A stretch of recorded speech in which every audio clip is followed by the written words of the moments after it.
माया जाल में फंसे नारद। एक बार नारद जी को यह अभिमान हो गया कि उसने बढ़कर इस पृथ्वी पर कोई दूसरा भगवान विष्णु का भक्त नहीं है।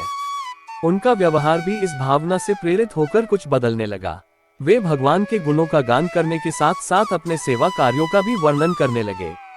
भगवान से कोई बात छुपी थोड़ी ही रहती है। उन्हें तुरंत इस बात का पता चल गया। वे अपने भक्त का पतन भला कैसे देख सकते थे, इसलिए उन्होंने नारद को इस दुष्प्रवृत्ति से बचाने का निर्णय किया।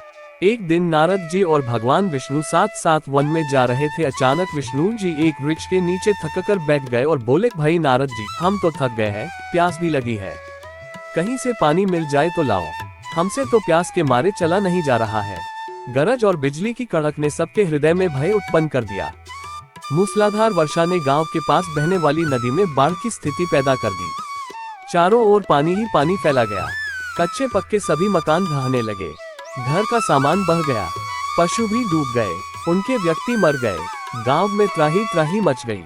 नारद अब क्या करें? उन्होंने भी घर में जो थोड़ा कीमती सामान बचा था उसकी गठरी बांधी और अपनी पत्नी तथा बच्चों को लेकर जान बचाने के लिए पानी में से होते हुए बाहर निकलने लगे। नारद जी बगल में गठरी थोमे, एक हाथ से एक बच्चे को पकड़े और दूसरे हाथ से अपनी पत्नी को संभाले हुए थे। पत्नी भी एक बच्चे को गोद में और एक का हाथ पकड़े धीरे धीरे आगे बढ़ने लगी। पानी का बहाव अत्यंत तेज था तथा ये भी पता नहीं चलता था कि कहाँ गड्ढा है और कहाँ कीला।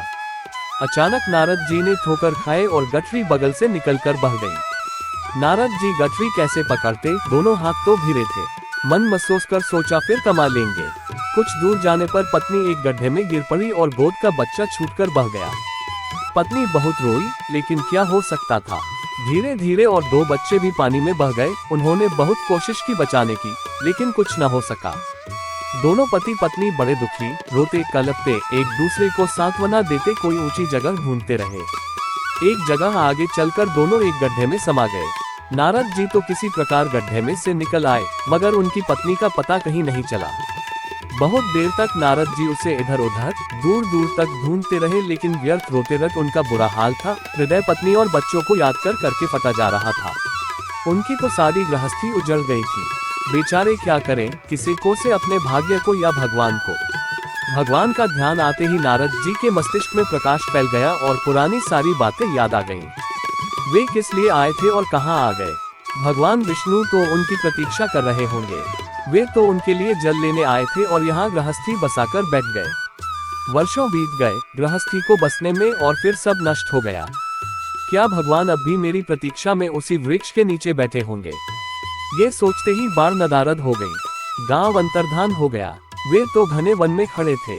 नारद जी पछताते और शर्माते हुए दौड़े। देखा कुछ ही दूर पर उसी वृक्ष के नीचे भगवान लेटे हैं। नारद जी को देखते ही उठ बैठे और बोले, अरे भाई नारद, कहाँ चले गए थे? बड़ी देर लगा दी, पानी लाए या नहीं? नारद जी भगवान के चरण पकड़कर बैठ गए और लगे अश्रु बहाने।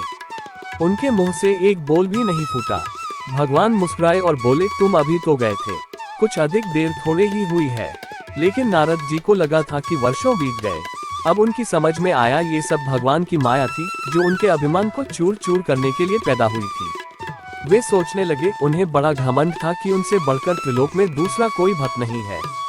लेकिन एक स्त्री को देखकर वे भगवान को भूल गए। उसको पछतावा होने लगा और उनका घमंड जरा सी देर में ढेर हो गया।